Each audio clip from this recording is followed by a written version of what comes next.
প্রিয় দর্শক, আমি যারা মানে মানতে চায় না বিগ সুপারস্টার শাকিব খানের ওয়াইফ ঢালিউড কুইন অপু বিশ্বাস, যারা মানতে চায় না তাদের উদ্দেশ্যে একটি গোপন তথ্য প্রকাশ করছি। শাকিব এবং অপুর ডিভোর্স হয়নি। অপু বিশ্বাস সিগনেচার করেছে, শাকিব খান কিন্তু করেনি। আর 90 দিনের একটা টাইম থাকে, তারা ওইটাও মানেনি।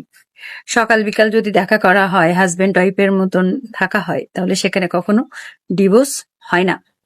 পারলে আপনারা যারা মানেন না তারা উকিলদের সাথে পরামর্শ করেন, ফেসবুকে চুলকি না করে, হ্যাঁ, এর ওর পিছনে না লেগে। যদি বেশি চুলকায় তাহলে আপনারা উকিলদের সাথে কথা বলে নেবেন যে সাকিব এবং অপুর সাথে ডিভোর্স হয়েছে কিনা। দিন শেষে তারা স্বামী স্ত্রী। সবাই সাকিব অপুর জন্য দোয়া করবেন।